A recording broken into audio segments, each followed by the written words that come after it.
dati parang wala lang po, sabay lang po ako sa Agos ng Andatin. Pero alam ko na po dati na nang ginaguide na po ako ng Holy Spirit kasi hindi niya po ako pinapabayaan sa mga pagsubok na dinanas ko po.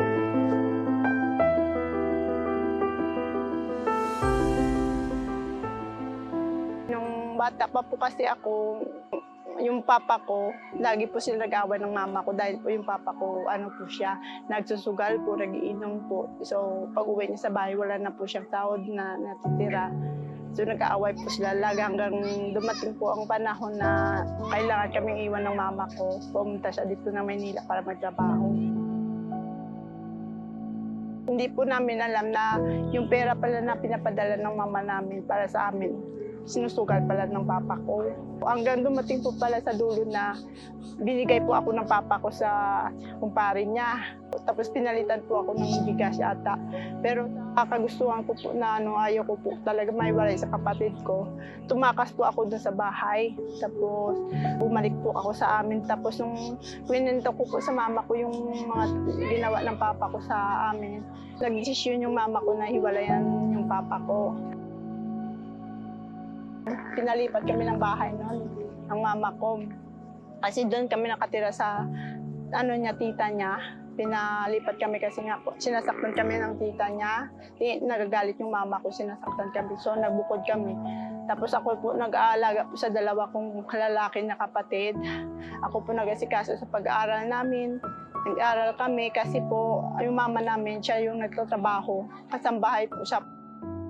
Isang araw po, hindi po ako nakapaglababa ng damit po. Tapos umuwi yung mama ko, nagalit po sa akin. Tapos pinagalitan ako. Tapos nang pinalo ako na pinalo na, sabi niya, bakit hindi ka naglaba? Sabi ko naman sa mama ko, mama, masakit po yung tiyan ko. Tapos ang ginawa niya, pinangkuha niya po yung damit namin, lalo na ang damit ko. Tapos sinunog niya po yung damit ko.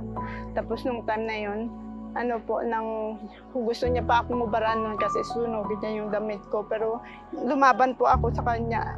Tinulak ko siya po kasi ayoko po siya na ayoko po talaga na ubaran niya ako. Tinulak ko siya po tapos tumakbo ako.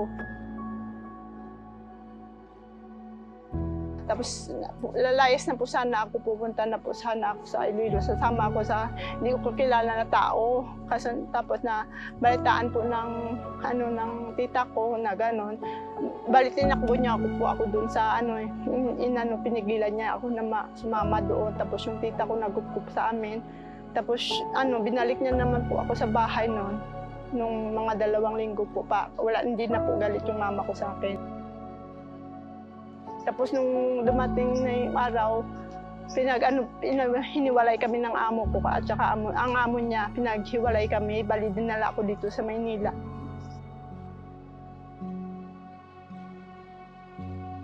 Sabang nasa barko po ako, nagtangka po ako magtalon po sa barko kasi umiiyak ako. Sabi ko, bakit ganito ang buhay ko? Tapos yung parang may Holy Spirit na sa akin po na huwag kang tumalon kasi mamamatay ka, nakakatakot. Doon po ako natakot. Tapos bumalik na lang po ako sa cabin ko. Tapos natulog na lang po ako. Tapos nanalangin na lang ako. Diyos ko, sabi ko, ikaw na pong bahala sa akin. Tapos sabi ko sa amo ko, sabi ko, ma'am, nang payagan niyo po ako umuwi sa amin kasi gusto ko na po umuwi dahil nga po yung kapatid ko nga po, nagpakamatay po siya.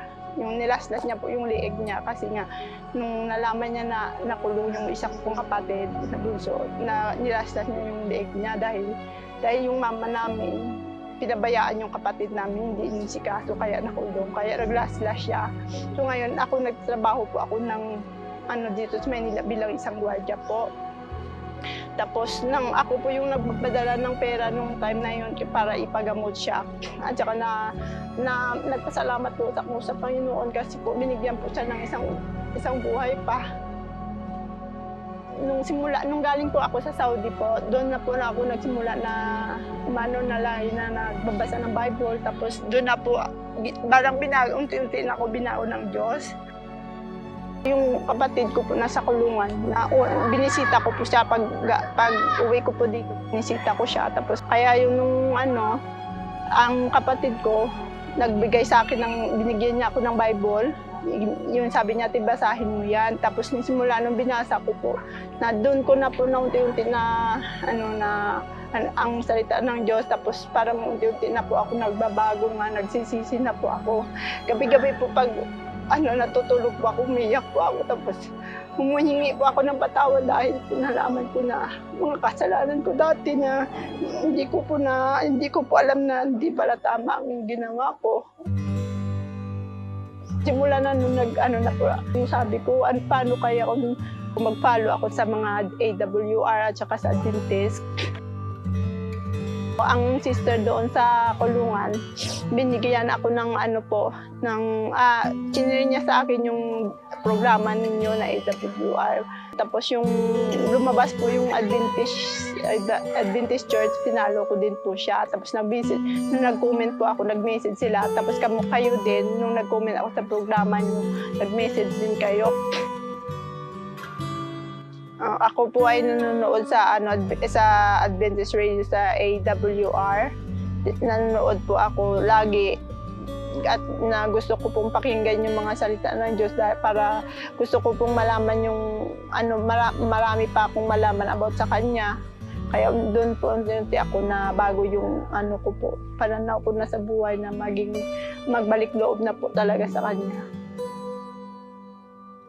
Sa Kanya ko na pinagkatiwala ang lahat po kasi po alam ko po na meron po tayong ng kasiguraduhan na mabantayan niya, maprotektahan niya at mabago. Kaya doon po ako nagtitiwala po talaga ako sa Panginoon simula nung naakay po ako ng kapatid ko po. At saka nung na po nag-decision po ako na magpabautismo. Ang buhay ko po ngayon is ang ibang-iba na po talaga ang buhay ko ngayon. Parang iniba niya na lahat ng mga mali ko at saka yung naramdaman ko noon, ngayon iba na po siya. Gusto ko lang po iparating sa kanila, sana po maging inspirasyon sa kanila na kahit pong pagsubok, basta may tiwala na po sa Diyos, makakayanan po at patuloy po siya na magprotekta po sa atin.